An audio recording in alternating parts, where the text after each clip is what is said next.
السلام علیکم ورحمۃ اللہ وبرکاتہ. نحمده ونصلی علی رسوله الکریم. اما بعد فاعوذ باللہ من الشیطان الرجیم. بسم اللہ الرحمن الرحیم. رب اشرح لی صدری ویسر لی امری واحلل عقدۃ من لسانی یفقهوا قولی. وَإِذَا سَأَلَكَ عِبَادِي عَنِّي فَإِنِّي قَرِيبٌ أُجِيبُ دَعْوَةَ الدَّاعِ إِذَا دَعَانِ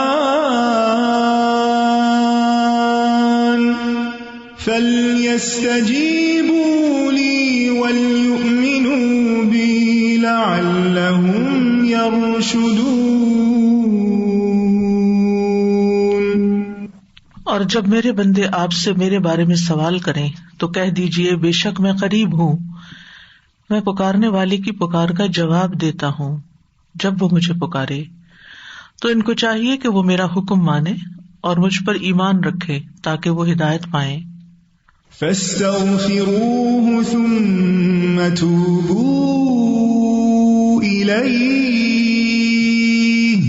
إِنَّ رَبِّي قَرِيبٌ مُجِيبٌ. سو اس سے بخشش مانگو پھر اس کی طرف پلٹ آؤ، یقیناً میرا رب قریب ہے، قبول کرنے والا ہے.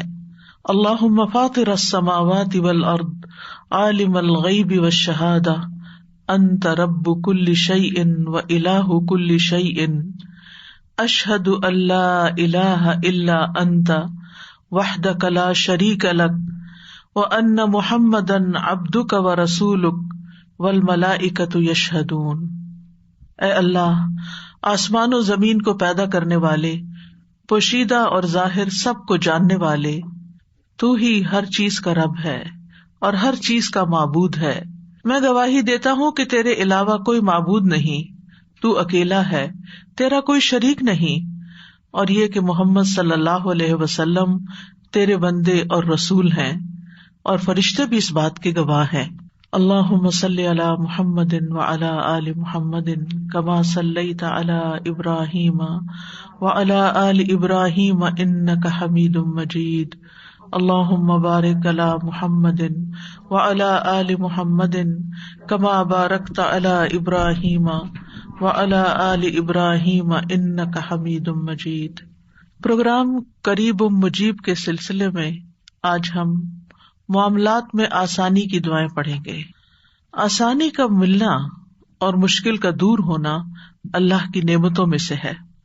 اللہ سبحانہ و تعالیٰ کی اپنے بندوں پر بے شمار نعمتیں ہیں جنہیں ہم گن نہیں سکتے، لیکن کسی اچھے کام کی توفیق مل جانا، اس کام کا آسان ہو جانا، کسی کام کے کرتے ہوئے مشکل کا نہ آنا، یہ اللہ سبحانہ و تعالیٰ کی بہت بڑی نعمت ہے. مثلاً آپ نے ارادہ کیا کہ آپ اس مجلس میں حاضر ہوں گے جہاں اللہ کا ذکر ہوتا ہے، اللہ کا دین سیکھا جاتا ہے، اور اللہ سبحانہ و تعالیٰ نے آپ کے لیے سارے وسائل آسان کر دیے. آپ کو یہاں آنے تک کی سواری بھی عطا کر دی، آپ کو صحت بھی عطا کی، آپ کے لیے یہاں بیٹھنا آسان کیا، آپ کے لیے سننا آسان کیا، آپ کے لیے سمجھنا آسان کیا. یہ سب کچھ اللہ تعالیٰ کی توفیق سے ہے، کیونکہ کتنے ہی لوگ ایسے ہیں جو اس وقت ایسے کتنے ہی نیکی کے کام رمضان میں چاہتے ہوں گے، لیکن وہ ہسپتالوں میں ہیں، وہ کسی ایسی مشکل کا شکار ہیں کہ وہ یہاں تک پہنچ ہی نہیں سکتے، یا یہ کہ ان کے دل میں خواہش بھی نہیں پیدا ہوتی، کسی نیکی کے کام میں شریک ہونے کی خواہش پیدا ہونا، یہ بھی اللہ تعالیٰ کی بہت بڑی رحمت اور بہت بڑی نعمت ہے.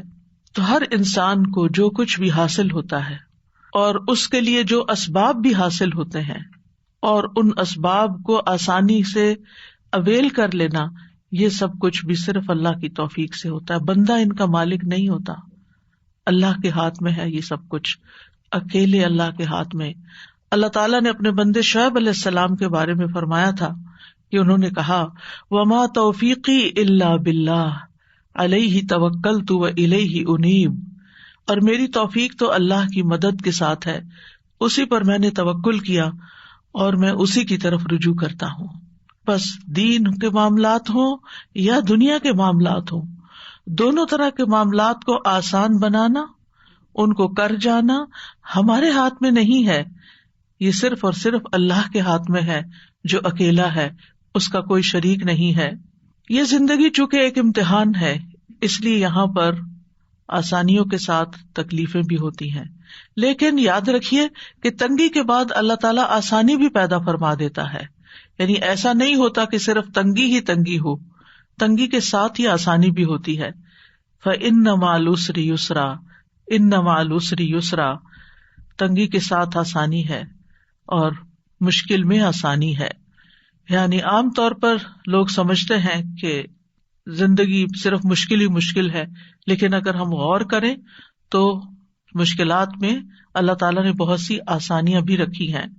سورۃ الطلاق میں اللہ تعالیٰ فرماتے ہیں لِيُنْفِقْ ذُو سَعَةٍ مِّن سَعَتِهِ وَمَنْ قُدِرَ عَلَيْهِ رِزْقُهُ فَلْيُنْفِقْ مِمَّا آتَاهُ اللَّهُ لَا يُكَلِّفُ اللَّهُ نَفْسًا إِلَّا مَا آتَاهَا سَيَجْعَلُ اللَّهُ بَعْدَ عُسْرٍ يُسْرًا، تاکہ وسعت والا اپنی وسعت میں سے خرچ کرے، اور جس پر اس کا رزق تنگ کیا گیا ہے اسے چاہیے کہ اس میں سے خرچ کرے جو اللہ نے اسے دیا ہے۔ اللہ کسی نفس کو تکلیف نہیں دیتا مگر جتنی اس نے اس کو طاقت دی، عنقریب اللہ تنگی کے بعد آسانی بھی پیدا کر دے گا۔ سورۃ الطلاق کی یہ آیت جو ہے یہ طلاق کے معاملات سے متعلق ہے، یعنی عام طور پر جب کوئی گھر ٹوٹتا ہے تو بہت مشکل پیش آتی ہے اور اس وقت انسان سمجھتا ہے کہ دنیا اندھیر ہو گئی ہے، لیکن اللہ تعالیٰ کا وعدہ کیا ہے، سَيَجْعَلُ اللَّهُ بَعْدَ عُسْرٍ يُسْرًا، کہ تنگی تو ہے، اس وقت مشکل تو ہے، پریشانی تو ہے، لیکن اللہ تعالیٰ اس کے بعد آسانی بھی لے آئے گا۔ اسی طرح پیغمبروں کے اوپر جب حالات بہت تنگ ہوئے، ان کی زندگیاں بہت مشکل میں آ گئیں، تو سورۃ یوسف میں آتا ہے حتی اذا استیأس الرسل وظنوا انہم قد کذبوا جاءہم نصرنا فنجی من نشاء، یہاں تک کہ جب رسول نا امید ہونے لگے، یعنی رسولوں پر بھی اتنی زیادہ مشکلات آئیں کہ ان کو یہ محسوس ہونے لگا کہ اب اس کے بعد کوئی رستہ نہیں نکلے گا، تو کیا ہوا، لوگوں نے سمجھا کہ ان کے ساتھ جھوٹ بولا گیا ہے کہ تمہارے لیے آسانیاں ہوں گی اور کامیابیاں ہوں گی، تو ان رسولوں کے پاس ہماری مدد آ گئی، پھر جسے ہم نے چاہا عذاب سے بچا لیا۔ اسی طرح جب قحط پڑتا ہے، خشک سالی ہوتی ہے، تو لوگ نا امید ہونے لگتے ہیں کہ یکا یک اللہ تعالیٰ رحمت کی ہوائیں بھیج دیتا ہے اور بادل امڈ آتے ہیں، بارشیں ہوتی ہیں، ہریالی ہو جاتی ہے اور تنگی کے بعد آسانی پیدا ہو جاتی ہے۔ تو یہ اس دنیا کا اصول ہے کہ کبھی تنگی ہے اور کبھی آسانی ہے، کبھی رات ہے اور کبھی دن ہے، رات کے بعد دن آتا ہے اور دن کے بعد رات بھی آتی ہے۔ تو جو شخص اس حقیقت کو سمجھ جاتا ہے کہ دن کے ساتھ رات بھی ہے، تو وہ اپنے مشکل وقت کو بہت آسانی سے کاٹ لیتا ہے، کیونکہ اس کو یہ معلوم ہے کہ اس رات کو ختم ہونا ہے، یہ کیفیت یا یہ حالات جو اس وقت پیدا ہوئے میں ہیں یہ ٹھیک ہو جائیں گے۔ اس سلسلے میں آج ہم نے قرآنی دعا کا انتخاب کیا ہے سورۃ الکہف کی آیت نمبر 10 سے۔ اللہ سبحانہ وتعالیٰ فرماتے ہیں ربنا آتنا من لدنک رحمة وهيئ لنا من امرنا رشدا۔ اس آیت کے بیک گراؤنڈ میں اللہ تعالیٰ فرماتے ہیں، اس سے پہلے کیا آپ نے سمجھا کہ غار اور کتبے والے ہماری عجیب نشانیوں میں سے تھے؟ جب ان نوجوانوں نے غار کی طرف پناہ لی تو کہنے لگے، اے ہمارے رب، ہمیں اپنے پاس سے رحمت عطا کر اور ہمارے لیے ہمارے معاملے میں رہنمائی مہیا فرما۔ ان آیات میں اللہ سبحانہ تعالیٰ نے اصحاب کہف کا قصہ بیان کیا ہے۔ یہ کچھ نوجوان مسلمان تھے، ان کے ساتھ ان کا ایک کتا بھی تھا۔ ان کے ملک کا بادشاہ بت پرست تھا اور لوگوں کو مجبور کرتا تھا کہ سب بت پرست بن جائیں، تو جو لوگ نہیں مانتے تھے ان کے لیے وہ زندگی مشکل کر دیتا، انہیں سخت سزا دیتا۔ تو ان نوجوانوں نے اپنے دین اور ایمان کی حفاظت کی خاطر ہجرت کی، اپنا شہر چھوڑ دیا اور ایک غار میں جا کر پناہ لی، اور پھر اللہ تعالیٰ سے دعا کی کہ اے ہمارے رب، ہمیں اپنے پاس سے یعنی محض اپنے فضل اور اپنی جناب سے کوئی بھی رحمت جو تو چاہے ہمیں عطا فرما، جیسے موسیٰ علیہ السلام نے عرض کیا تھا، ربی انی لما انزلت الی من خیر فقیر۔ تو اسی طرح ان نوجوانوں نے بھی اللہ سبحانہ تعالیٰ سے دعا کی کہ یا رب تو ہمارے لیے ہمارے معاملے میں آسانی پیدا کر دے. لہٰذا ان کی دعا قبول کر لی گئی. ان کے کانوں پہ ایک پردہ ڈال دیا گیا جس کی وجہ سے غار کے باہر کی آوازیں ان تک نہیں پہنچتی تھی، اور انہیں اللہ تعالیٰ نے ایسا سکون عطا فرمایا کہ لمبی نیند سلا دیا، اور اس طرح انہیں ان کے دشمنوں کے خوف سے اور ان کی پریشانی سے نجات عطا کر کے اطمینان نصیب کیا.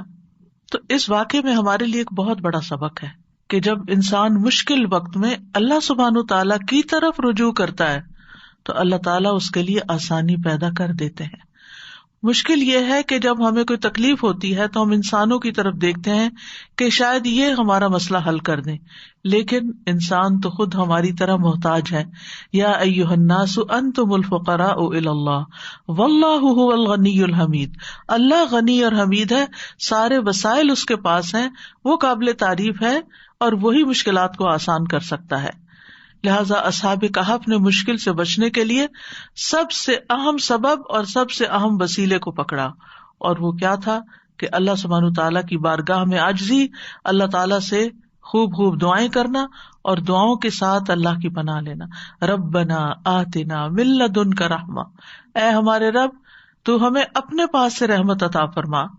اور جب انسان صرف اللہ سبحانہ تعالیٰ کی رحمت سے امید لگاتا ہے تو اللہ سبحانہ تعالیٰ اس کی مدد ضرور کرتا ہے، کیونکہ اللہ تعالیٰ دیکھتا ہے کہ میرا بندہ اس وقت اب کرتا کیا ہے.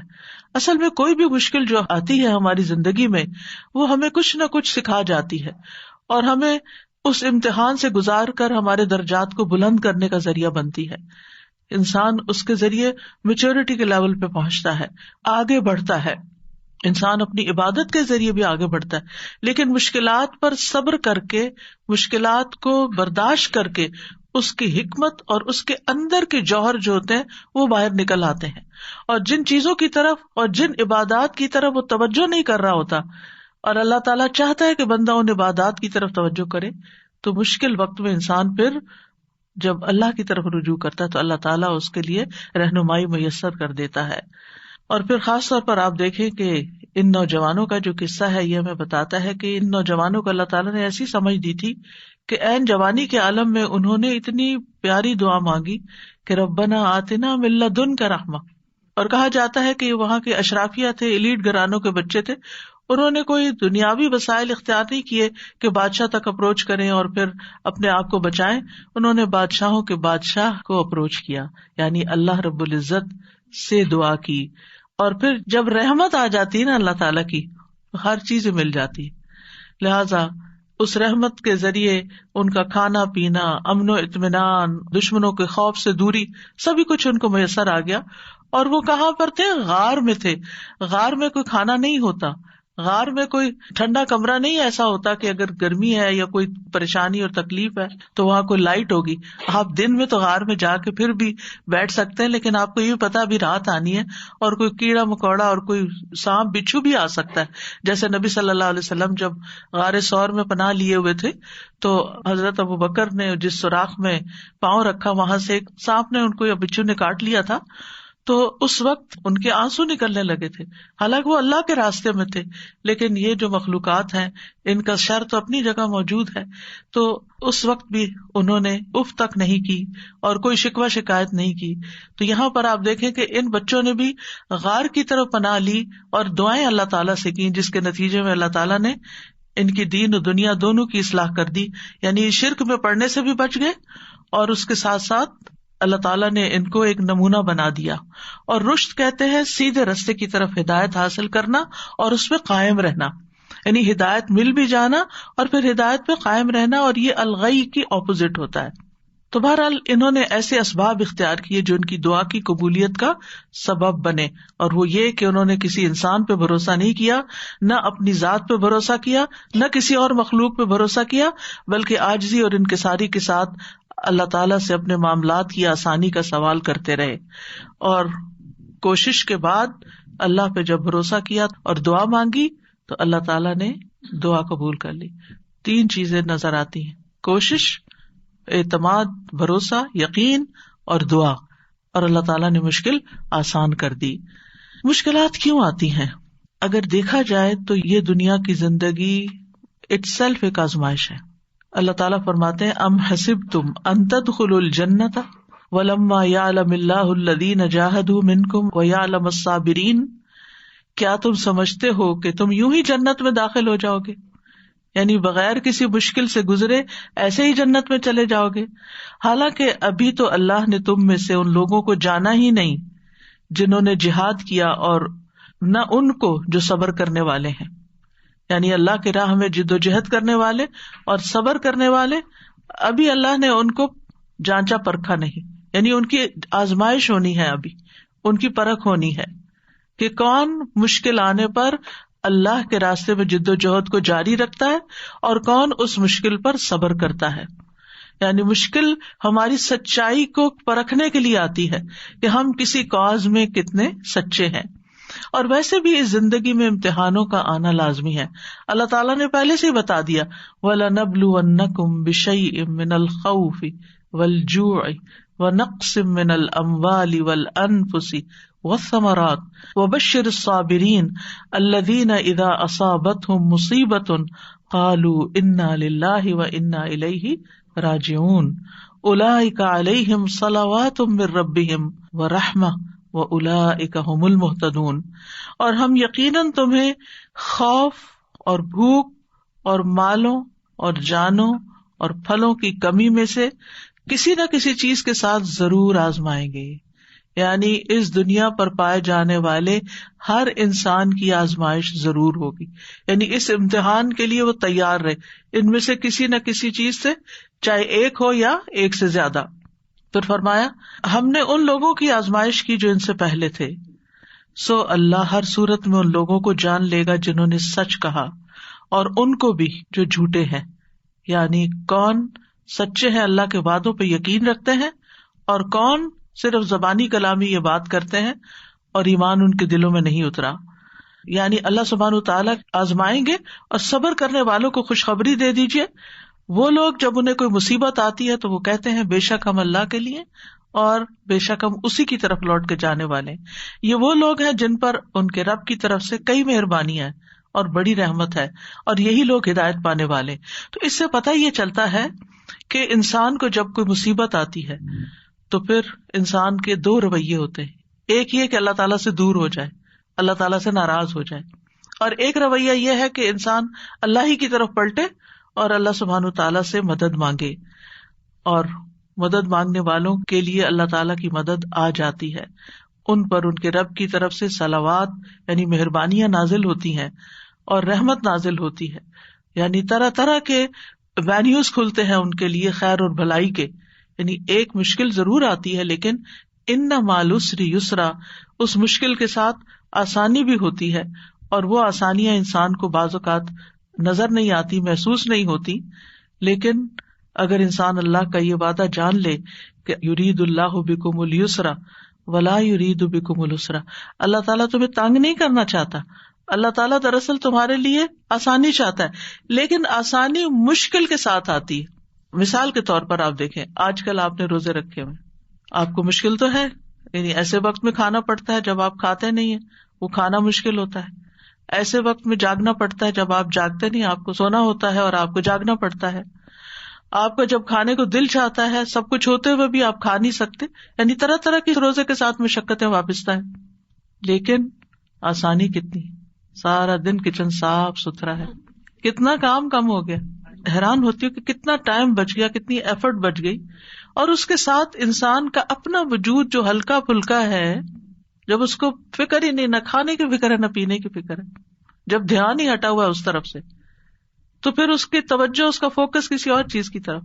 پھر جب کم کھاتا ہے تو جسم ایکٹیو ضرور ہوتا ہے، اور اس ایکٹیونیس کی وجہ سے انسان کا چلنا پھرنا، سانس لینا اور بہت سے کام کاج کرنا بہت آسان ہو جاتا ہے. پھر اس کے ساتھ یہ کہ عبادت کی جو لذت نصیب ہوتی ہے، قرآن پڑھنے کی، دعا کرنے کی، اللہ سبحانہ تعالیٰ کا ذکر کرنے کی، تسبیح کرنے کی، وہ بھرے پیٹ تو ہوتی نہیں. پھر اسی طرح انسان اگر کچھ سیکھتا یا سکھاتا ہے تو وہ بھی اس کے لیے آسان ہو جاتا ہے، اور دل میں ایک سکون کی اور راحت کی جو کیفیت ہوتی ہے وہ بھی ناقابل بیان ہے. تو ایک آپ نے منہ ہی بند کیا نا، کھانا بھی نہیں چھوڑا ہے یا تھوڑی سی نیند قربان کی ہے، لیکن کتنی آسانیاں ہیں ساتھ. اگر انسان ان کے اوپر غور کرے، ان کی طرف توجہ کرے. رسول اللہ صلی اللہ علیہ وسلم نے فرمایا تھا ان ھذا الدین یسر، یہ دین آسان ہے. یعنی ہم سمجھتے دین میں بہت مشکلات ہیں، لیکن جہاں جہاں ہمیں جس حکم پر عمل کرتے ہوئے مشکل پیش آتی ہے وہیں ساتھ آسانی بھی اللہ نے رکھی. اور اگر انسان اس حکم پر عمل نہیں کرتا تو بے شمار مشکلات اس کی زندگی میں پیدا ہو جاتی ہیں. اور فقہ میں ایک اصول ہے المشقۃ تجلب التیسیر، مشقت آسانی لاتی ہے، مشقت آسانی لاتی. ایک اور اینگل سے، فقہ کے اینگل سے، مثلاً آپ بیمار ہو گئے، اب آپ وضو نہیں کر سکتے، آپ بیٹھے بیٹھے وہیں ہاتھ مار کے اپنا تیمم کر لیتے ہیں، آسانی آ گئی نا. وضو میں ایک مشقت تو بہرحال ہے، لیکن آپ کے لیے مشقت آئی تو اللہ نے ساتھ ہی آسانی بھی دے دی. آپ کھڑے نہیں ہو سکتے، طویل قیام نہیں کر سکتے، آپ بیٹھ کے نماز پڑھ لیں، آپ اشاروں سے نماز پڑھ لیں. آپ سے سارے کام کاج چھوٹ گئے، آپ بس ریسٹ کریں، لیٹیں، سوئیں، آرام کریں. لوگ آپ کو پوچھتے نہیں تھے، اب ہر کوئی آپ کا حال پوچھ رہا ہے. یعنی ایک بیماری کے ساتھ کتنی ساری اور چیزیں آ گئی کہ جو آپ کی زندگی میں پہلے نہیں تھی. تو المشقت تجلب التیسیر، مشقت، مشکل، پریشانی، تکلیف اپنے ساتھ آسانی بھی لاتی ہے. یعنی جب یہ کہا جاتا ہے نا دین آسان ہے، تو اس کا یہ مطلب نہیں کہ دین جو ہے وہ صرف آسانیوں کا مجموعہ ہے. مطلب یہ کہ اس کے جو احکامات ہیں ان پر چل کر انسان کو آسانی ملتی. اللہ کا وعدہ ہے فَأَمَّا مَنْ أَعْطَى وَاتَّقَى وَصَدَّقَ بِالْحُسْنَى فَسَنُيَسِّرُهُ لِلْيُسْرَى. اس کے برعکس وَأَمَّا مَنْ بَخِلَ وَاسْتَغْنَى وَكَذَّبَ بِالْحُسْنَى فَسَنُيَسِّرُهُ لِلْعُسْرَى. تو تنگی کس طرف سے ملی اور آسانی کس طرف سے ملی؟ بس جس نے دیا، یعنی اللہ کے راستے میں دیا اور لوگوں کو آسانی دی، یعنی جو دینے والا ہاتھ ہے، دینے والا دل ہے، جو خرچ کرنے والا ہے. تو جس نے دیا اور اس نے تقوی بھی اختیار کیا، یعنی صرف خالص اللہ کے لیے دیا، صرف اللہ ہی کے لیے کیا جو کچھ کیا، اور اس نے بھلائی کو سچ مانا، ہر خیر کی بات جو اللہ کی طرف سے آئی اس پر یقین کر لیا، تو ہم اس کو آسان راستے کی سہولت دیں گے، اس کے لیے آسانیاں پیدا کر دیں گے. یعنی جس مشکل میں وہ ہے اس مشکل کو ختم کر دیں گے. اس کے برعکس جس نے بخل کیا، یعنی جو وہ دے رہا تھا اس کو روک لیا. بخل کیا ہے؟ دینے کا اپوزٹ.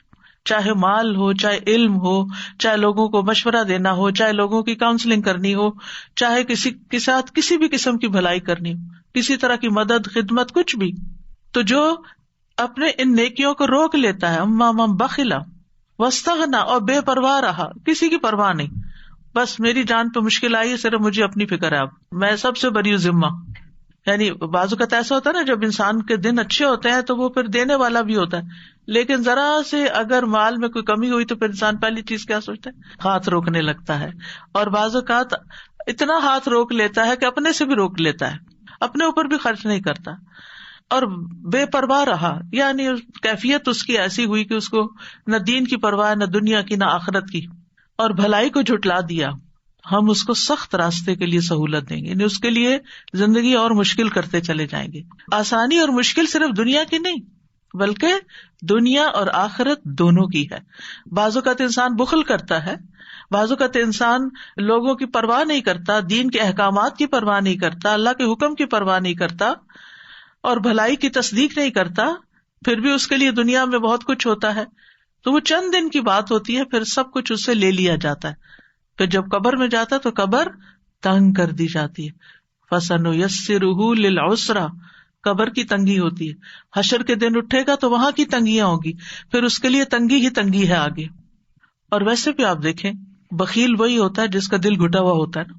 اور اس سے بدترین کیفیت کیا ہو سکتی ہے کہ کسی کا دل ہی گھٹا ہوا ہو، کسی کا دل ہی چھوٹا ہو، کسی کا دل ہی خوف کا شکار رہتا ہو، کسی کا دل ہی بخل کا شکار رہتا ہو اور جبن کا شکار رہتا ہو.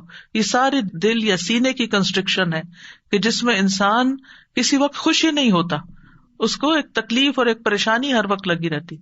جو دینے والا ہوتا ہے، جس کا ہاتھ کھلا ہوتا ہے نا، جس کی ہتھیلی کھلتی ہے اس کا دل بھی کھلتا ہے، اس کو شرح صدر بھی ہوتا ہے. جو بانٹتا ہے اس کو ملتا ہے، جو دیتا ہے اس کے لیے وسعتیں پیدا ہو جاتی ہیں. یہ اللہ تعالیٰ کا وعدہ ہے. تو انسان کے مقابلے میں دینے والا بننا، اللہ کے مقابلے میں ڈرنے والا، تقوی والا بننا، اور حق کے مقابلے میں اعتراف کرنے والا بننا، یہ آسانیاں لاتا ہے. اور دوسرا، انسان کے مقابلے میں روکنے والا اللہ کے مقابلے میں سرکشی اور بے پرواہی کرنے والا اور حق کے مقابلے میں انکار کرنے والا. ایسا شخص جو ہے پھر اللہ تعالیٰ اس کو تنگیوں میں ہی مبتلا کر دیتے ہیں. یعنی یہ غیر مومنانہ نفسیات ہے کہ انسان کا مزاج اس کو بدی کی طرف لے جائے، خیر سے روک دے، تواضع کی بجائے، ہمبلنس کی بجائے سرکشی اور بد اخلاقی اور بدتمیزی پر اکسا دے، اور پھر کسی کا حق دینے کی بجائے اس کا حق مارے، انصاف کی بجائے ظلم سے کام لے، کسی کی خوبی یا خیر کا اعتراف اکنالج کرنے کی بجائے اس کا انکار کرے. تو جو انسان اس طرح کا طریقہ اختیار کرتا ہے وہ آخر کار پھر بڑی مشکل کا شکار ہو جاتا ہے اور وہ جہنم ہے. تو بہرحال اللہ تعالیٰ انسان کو خیر اور شر دونوں کے ساتھ آزماتا ہے. سورۃ الانبیاء میں ہے کل نفس ذائقۃ الموت ونبلوکم بالشر والخیر فتنہ والینا ترجعون. ہر جاندار کو موت کا مزہ چکھنا ہے اور ہم تمہیں اچھے اور برے دونوں طرح کے حالات میں آزماتے ہیں اور بالآخر تمہیں ہماری طرف لوٹنا ہے. یعنی دنیا میں تمہارے اوپر دونوں طرح کے حالات آتے رہیں گے، لیکن جو تنگی اور تکلیف میں یقین کا پہلو اختیار کر لیتا ہے کہ اللہ تعالیٰ اس کو ضرور دور کرے گا، اللہ تعالیٰ اس کا درجہ بھی بلند کر دیتا ہے اور اس مشکل سے بھی اس کو نکالتا ہے، اس کو گناہوں سے بھی پاک صاف کر دیتا ہے. اور حقیقت یہ ہے کہ رسول اللہ صلی اللہ علیہ وسلم کا یہ فرمان جو صحیح بخاری میں انسان کو حیران کر دیتا ہے، یہ پہلے بھی میں پڑھ چکی ہوں لیکن میں جب اس کو پڑھتی ہوں میں حیران ہو جاتی ہوں. اور وہ کیا ہے؟ من یرد اللہ بہ خیرا یصب منہ. اللہ جس کے ساتھ بھلائی کا ارادہ کرتا ہے اسے مصیبت میں مبتلا کر دیتا ہے. اللہ جس کے ساتھ بھلائی کا ارادہ کرتا ہے. اگر ہمیں کوئی مشکل پیش آتی ہے تو ہم کیا سمجھتے ہیں، یا کسی کے اوپر کوئی مشکل آتی ہے تو لوگ کیا سمجھنے لگتے ہیں؟ کوئی گناہ کیا ہوگا نا، کوئی غلطی کی ہوگی نا، اور اس کو گلٹ میں مبتلا کرتے ہیں. لیکن یہاں پر کیا بتایا جا رہا ہے، اور صحیح بخاری کی صحیح روایت ہے کہ اللہ تعالیٰ اسے کسی مصیبت میں مبتلا کر دیتے جس کے ساتھ اللہ بھلائی کا ارادہ کرتا ہے. تو اگر ہماری زندگی میں کوئی چھوٹی مصیبت ہے یا کوئی بڑی مصیبت ہے تو آپ سمجھے کہ اللہ سبحانہ تعالیٰ ہمیں اپنے لیے اور خالص کرنا چاہتا ہے اور مہذب بنانا چاہتا ہے اور سنوارنا چاہتا ہے، جنت کے قابل بنانا چاہتا ہے. کیونکہ جنت میں غیر مہذب لوگ نہیں ہوں گے، وہ نہیں ہوں گے جن سے اللہ ناراض ہے یا جن سے اللہ خوش نہیں. تو یہ اللہ کی بندے سے محبت کی نشانی ہوتی ہے. یعنی جب آپ کو کوئی تکلیف ہو تو اس وقت پریشان ہونے کے بجائے مسکرانا شروع کر دیں اور سوچیں اچھا اللہ تعالیٰ یہ آپ کی محبت ہے، میں اس پہ راضی ہوں. رضیت باللہ ربا وبالاسلام دینا وبمحمد نبیا. لیکن ہمیں ہمارے دین کے معاملے میں کسی آزمائش میں نہ ڈالنا. حضرت انس کہتے ہیں نبی صلی اللہ علیہ وسلم نے فرمایا زیادہ ثواب بڑی آزمائش کے ساتھ ہوتا ہے، زیادہ ثواب بڑی آزمائش کے ساتھ. جب اللہ کسی قوم سے محبت کرتا ہے تو انہیں آزمائش میں مبتلا کرتا ہے. پس جو راضی ہو جائے اس کے لیے رضا ہے اور جو ناراض ہو اس کے لیے ناراضگی مقدر ہو جاتی ہے. انبیاء تمام مخلوق سے زیادہ اللہ کے قریب ہوتے ہیں، اللہ کے پیارے ہوتے ہیں. وہ اللہ کے دین کی خاطر مشکلات اٹھاتے ہیں، جانی مالی اولاد کی طرف سے، قوم کی طرف سے، اپنے پیاروں کی ہر طرف سے. لیکن ان کی زندگی میں جو تکلیف اور آزمائش آتی ہے وہ اللہ کی ناراضگی کی وجہ سے نہیں ہوتی، ان کے درجات کی بلندی کی وجہ سے ہوتی ہے. تمام انبیاء اذیت اور تکلیف سے گزرے، تمام کے تمام. نوح علیہ السلام کی مثال آپ کے سامنے، 950 سال قوم کو تبلیغ کی لیکن قوم نہیں مانی، بلکہ برا بھلا کہا، مارا پیٹا، خون ان کا نکالا، بے ہوش کر دیا، ہر طرح کی اذیت دی. ان کے بیٹے کی طرف سے آزمائش آئی، بیوی کی طرف سے آزمائش آئی، یعنی گھر میں بھی آزمائش اور باہر بھی آزمائش. باہر بھی کوئی بات سننے والا نہیں اور گھر میں بھی مشکل ہے.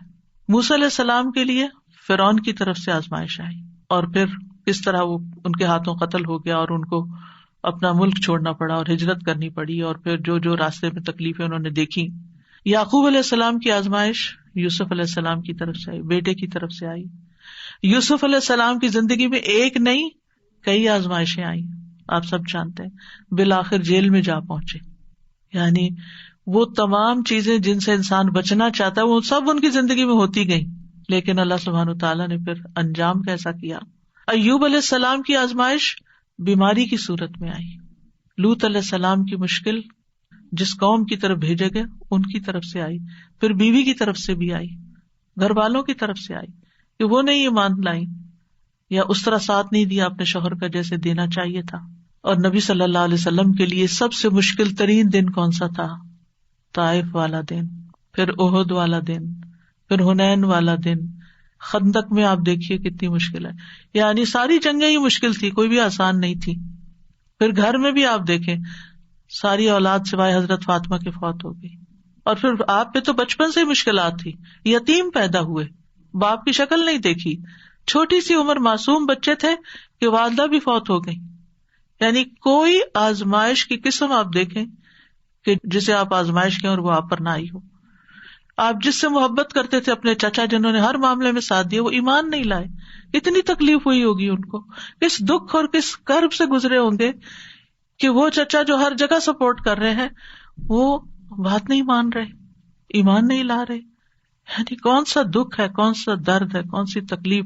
اور اس عام الحزن میں حضرت خدیجہ کی وفات ہو جاتی ہے جب آپ کو سب سے زیادہ سپورٹ کی ضرورت ہے. طائف کی طرف جاتے ہیں تو وہاں آپ دیکھیں کیسا سلوک کیا جاتا ہے. یعنی کوئی ایک تکلیف ہے لیکن آپ اس کے ساتھ ساتھ اللہ تعالیٰ کے محبوب ترین مقرب ترین بندے ہیں. پھر آپ کی ازواج پر بھی مشکلات آئیں. حضرت عائشہ پر جو مشکل آئی، جس طرح ان پر الزام لگایا گیا اور کس طرح انہوں نے صبر کیا، اور پھر کس طرح بالکل جب حالات تنگ ہو گئے آخری وقت میں نہ والدہ کوئی حمایت کر رہی تھی اور نہ ہی والد کی طرف سے کوئی پیار کے کلمات ملے اور نہ ہی نبی صلی اللہ علیہ وسلم کی طرف سے کوئی بہت حوصلہ افزائی ملی. یوں لگتا تھا جیسے تکلیف کی شدت میں حواس کھو بیٹھی ہیں. اور وہ کہنے لگی میں اپنی اور آپ لوگوں کی مثال یوسف کے والد کے سوا نہیں پاتی. ان کو نام بھی بھول گیا حضرت یعقوب کا اس وقت، یعنی سخت پریشانی کے عالم میں، جب انہوں نے کہا تھا فصبر جمیل واللہ المستعان علی ما تصفون، صبر بہتر ہے اور اللہ ہی میرا مددگار ہے ان سب باتوں میں جو تم بیان کر رہے ہو. پھر کیا ہوا؟ پھر اللہ نے آسمان سے وحی اتاری جو قیامت تک پڑھی جاتی رہے گی. وہ تکلیف کی حالت تو ختم ہو گئی، وہ آزمائش تو چلی گئی، لیکن جو نعمت ملی وہ ہمیشہ کے لیے اس قدر عزت افزائی. اور پھر آپ دیکھیے کہ پچھلی امتوں پر بھی بڑی آزمائشیں آئیں. اللہ تعالیٰ فرماتے ام حسبتم ان تدخلوا الجنۃ ولما یأتکم مثل الذین خلوا من قبلکم مستهم البأساء والضراء وزلزلوا حتى يقول الرسول والذین آمنوا معه متى نصر اللہ الا ان نصر اللہ قریب. کیا تم نے سمجھ رکھا ہے تم یوں ہی جنت میں چلے جاؤ گے؟ یعنی ہم میں سے ہر شخص جنت کا سوال کرتا ہے، جنت مانگتا ہے، جبکہ ابھی تمہیں اس جیسی تکلیف تو پیش ہی نہیں آئی جو تم سے پہلے لوگوں پر گزری. یعنی اگر دیکھا جائے تو ہم نے اپنے ایمان اور دین میں ایسی کوئی مشکل نہیں دیکھی. ٹھیک ہے مشکلات چھوٹی بڑی آتی رہی ہیں، لیکن یہ تکلیف ہے جو پہلے لوگوں پر ان کو سختیاں اور تکلیفیں پہنچی اور وہ ہلا مارے گئے، یہاں تک کہ رسول اور وہ لوگ جو ان کے ساتھ ایمان لائے تھے پکار اٹھے کب آئے گی اللہ کی مدد. سنو بے شک اللہ کی مدد قریب ہے. یعنی اللہ تعالیٰ آزماتا ضرور ہے لیکن مدد بھی اسی کی طرف سے آتی. تو اگر ہم چاہتے ہیں کہ زندگی میں آسانیاں پیدا ہوں تو پھر سب سے پہلے تو اپنی مشکل کو، اپنی آزمائش کو کسی ایسے شخص کی آزمائش کے ساتھ کمپیئر کرنا چاہیے جو ہم سے زیادہ تکلیف میں گزرا ہو. ہمیں اپنی مشکل آسان نظر آئے گی. یعنی اگر ہمیں اپنی زندگی میں کوئی تکلیف نظر آتی ہے نا تو نبی صلی اللہ علیہ وسلم کی تکلیفوں کو یاد کر لیں، آپ کو لگے گا آپ جنت میں ہیں، آپ کو اپنی مشکل ہی نظر نہیں آئے گی. دوسری بات یہ کہ ایمان اور عمل صالح، اللہ تعالیٰ کا وعدہ ہے وَأَمَّا مَنْ آمَنَ وَعَمِلَ صَالِحًا فَلَهُ جَزَاءً الْحُسْنَى وَسَنَقُولُ لَهُ مِنْ أَمْرِنَا يُسْرًا. اور رہا وہ جو ایمان لایا اور اس نے نیک عمل کیا تو اس کے لیے بدلے میں بھلائی ہے، اور ان قریب ہم اسے اپنے کام میں سے سراسر آسانی کا حکم دیں گے، یعنی اس کے لیے آسانی پیدا کر دیں گے. سورۃ نحل میں آتا ہے من عمل صالحا من ذکر او انثى وهو مؤمن فلنحيينه حیاتا طیبہ ولنجزینہم اجرہم باحسن ما كانوا يعملون. جو شخص بھی نیک عمل کرے، خواہ مرد ہو یا عورت، یا عورت کا الگ نام لیا گیا ہے، عام طور پر مرد کا ذکر کر کے عورت کو ساتھ ہی شامل کر دیا جاتا ہے. فرمایا جو نیک عمل کرے گا بشرطے کہ وہ مومن ہو، ہم اسے ضرور پاکیزہ زندگی بسر کرائیں گے، اس کو اچھی زندگی دیں گے، یعنی اس دنیا میں بھی اچھائی دیں گے، اور آخرت میں ان کے بہترین اعمال کے مطابق یعنی جس درجے کے عمل ہوں گے انہیں ان کا اجر عطا کریں گے. یہ اللہ کا وعدہ ہے, اور اللہ کا وعدہ کبھی بھی جھوٹا نہیں ہو سکتا. اللہ کا وعدہ ہمیشہ سچا ہی ہوتا ہے. ابن تیمیہ رحمہ اللہ کہتے ہیں اطاعت کا انجام دنیا اور آخرت کی سعادت اور بھلائی ہے. وہ کہتے ہیں مخلوقات میں سے سب سے زیادہ خوش نصیب وہ ہے جو اللہ کی عبادت اور اطاعت میں سب سے بڑھ کے ہوتا ہے, سب سے آگے ہوتا ہے. وہ کہتے ہیں کہ بندے کی سعادت یہ ہے کہ اسے جس چیز کا حکم دیا گیا ہے وہ انجام دے, اور جس چیز سے منع کیا گیا ہے وہ چھوڑ دے, یعنی اللہ کا بندہ بن جائے. ابن قیم کہتے ہیں اللہ رب العالمین ارحم الراحمین, قدرت رکھنے والوں میں سب سے بڑا قدرت رکھنے والا ہے, اور اس کی سعادت صرف اس کی اطاعت سے حاصل ہو سکتی ہے. یعنی اگر آپ چاہتے ہیں کہ تکلیف دور ہو تو اطاعت کے کاموں میں اور زیادہ آگے بڑھیں, پیچھے نہ رہیں. کل ہی میری کسی سے بات ہو رہی تھی, تو ریسنٹلی ان پہ کوئی تکلیف آ گئی, تو میں نے حال چال پوچھا تو کہنے لگے کہ پتہ ہی نہیں چل رہا کہ رمضان آیا. پریشانی نے ایسا دماغ کو گھما دیا ہے کہ رمضان کی جو روحانیت ہے وہ محسوس ہی نہیں ہو رہی. تو ہوتا یہ ہے کہ ایک آزمائش جب آتی ہے نا تو انسان کے دین کو خطرہ لاحق ہو جاتا ہے, دین میں اور پیچھے چلا جاتا ہے, دین کی روح نکل جاتی ہے. تو اللہ سبحانہ وتعالیٰ ایسی کسی مشکل میں نہ ڈالے کہ جب ہمارا دین کی چولیں ڈھیلی پڑنے لگی. میں نے ان سے کہا کہ آپ یہ دعا پڑھیں. کہنے لگے تو دعائیں بھول گئی ہیں کہ کون سی کس وقت پڑھتے ہیں. یعنی بعض اوقات انسان اتنا پریشان ہوتا ہے کہ اس کو اسی لیے فرمایا کہ والعصر ان الانسان لفی خسر الا الذین آمنوا وعملوا الصالحات وتواصوا بالحق وتواصوا بالصبر. تکلیف کے وقت ایک دوسرے کو حق اور صبر کی ضرورت ہوتی ہے. یعنی جب کوئی شخص کسی پریشانی میں ہو تو اس کو تنہا نہ چھوڑا جائے, بلکہ اس کو یاد دہانی کرائی جائے کہ اچھا اب یہ پڑھ لو, اب یہ پڑھ لو, اب یہ کر لو, اب یہ کر لو. پھر اس کے بعد یہ ہے, ابن قیم کہتے ہیں کہ اللہ کے وہ احکامات اور اس کا وہ حق جو اس نے اپنے بندوں پر واجب ٹھہرایا ہے, اور وہ شرعی احکامات جو اس نے ان کے لیے مشروع کیے ہیں, یہ آنکھوں کی ٹھنڈک ہے, دلوں کی لذت ہے, روح کی نعمتیں ہیں اور اس کی خوشیاں ہیں, اور اسی کے ساتھ روحوں کی سعادت ہے کہ انسان تکلیف کے وقت اور زیادہ اللہ کی عبادت کی طرف متوجہ ہو جائے. پھر ہے اللہ تعالیٰ کا تقوی اختیار کرنا, صرف اللہ سے ڈرنا. وَمَن يَتَّقِ اللَّهَ يَجْعَل لَّهُ مِنْ أَمْرِهِ يُسْرًا, جو اللہ سے ڈرے گا اللہ اس کے لیے اس کے کام میں آسانی پیدا کر دے گا, اللہ تعالیٰ اس کا کام آسان کر دیں گے. اس کا مطلب کیا ہے؟ اس کا مطلب یہ ہے کہ جب اللہ کا تقوی آئے گا نا, تو عموماً آپ دیکھیں کہ جو ہمیں تکلیف اور پریشانیاں ہوتی ہیں نا, یا مال کی طرف سے آتی ہیں, یا اولاد کی طرف سے آتی ہیں, یا باقی انسانوں کی طرف سے, چاہے کوئی بھی انسان ہو, اسپاؤز ہو یا کوئی فرینڈز ہو یا کوئی کلیگز ہو یا پارٹنرز ہو, یعنی کسی کی طرف سے بھی آ جاتی ہے. پھر جب تکلیف آتی ہے نا, سب سے پہلے تو اللہ تعالیٰ سے رابطہ کمزور, اس سے بدگمانی ہونے لگتی, میرے اوپر یہ کیوں مسئلہ آ گیا, باقی تو سب لوگ خوش ہیں. اب تقویٰ کیا کہتا ہے کہ نہیں, اللہ کی رضا پہ راضی ہونا ہے, تو انسان فوراً اپنے خیالات جھٹک کے واپس تقویٰ کی طرف لوٹتا ہے. پھر انسانوں کے ساتھ جب معاملہ ہوتا ہے تو انسان ایک دم غصے میں آ جاتا ہے اور برا بھلا کہنا شروع کر دیتا ہے. یعنی انسان کی مرضی کے خلاف جب کوئی چیز ہوتی ہے تو انسان مشتعل ہو جاتا ہے, مشتعل شعلے سے, یعنی بھڑک اٹھتا ہے. پھر اس کی زبان پہ قابو نہیں رہتا, پھر اس کے جسچرز پہ قابو نہیں رہتا, یعنی اس کے جو سارے ایکشنز ہوتے ہیں وہ بالکل اللہ کی ناپسند کے ہو جاتے ہیں. اور بعض اوقات انسان ظلم کرنے لگتا ہے. کسی نے آپ کو ایک مارا نا تو آپ کا دل ٹھنڈا نہیں ہوتا جب تک آپ 2 نہ مار لیں. اب آپ نے اگر 2 ماری, ایک تو آپ کا بدلہ ہو گیا اور ایک آپ کے خلاف لکھا گیا, چاہے آپ اس وقت مصیبت میں اور رو رہے ہیں لیکن آپ ظالم ہو گئے اب, اور ظلم جو ہے وہ قیامت کے دن کے اندھیرے ہوں گے. یعنی بعض اوقات کسی نے کوئی ایسی بات کہہ دی, ایک چھوٹی سی بات کہہ دی, اور ہم نے اس کو 10 سنا دی, ہم سوچتے ہیں ہم جیت گئے, ہمارا پلہ بھاری ہے. نہیں, آپ ہار گئے ہیں, آپ اللہ کے سامنے خسارے میں چلے گئے ہیں. آپ نے اپنی زبان کھول دی ہے, آپ ذلیل و رسوا ہو جائیں گے, کیونکہ زبان ہی انسان کو عزت کے مقام پہ پہنچاتی ہے اور زبان ہی انسان کو ذلیل و خوار کرتی ہے. اور اس کے نتیجے میں کیا ہوتا ہے, مثلا بزنس میں 2 شریک ہیں یا 2 پارٹنر, 2 کولیگز ہیں, اب اگر ان کی آپس میں کوئی انبن ہوئی ہے اور ایک دوسرے کو ذلیل کیا ہے تو اس میں آپ دیکھیں کہ جتنے ان کے مل کے ترقی کرنے کے چانسز ہے, سارے چانسز ختم ہو گئے. اب وہ جو اکٹھا کام کر رہے تھے وہ الگ ہو گیا, وہ الگ ہوا تو کئی اور مسائل کھڑے ہو گئے. اسی طرح بہت سے لوگ جیسے ہسبینڈ وائف ہوتے ہیں, بہت کیسز میں دیکھا گیا ہے کہ جب غصے میں طلاق تک بات پہنچ گئی. مجھے اتنی حیرت ہوتی ہے, بیچاری خواتین بعض اوقات روتی ہوئی پوچھتی ہیں کہ چھوٹی سی بات تھی تو میرے ہسبینڈ نے یہ بول دیا, اب کیا طلاق ہو گئی؟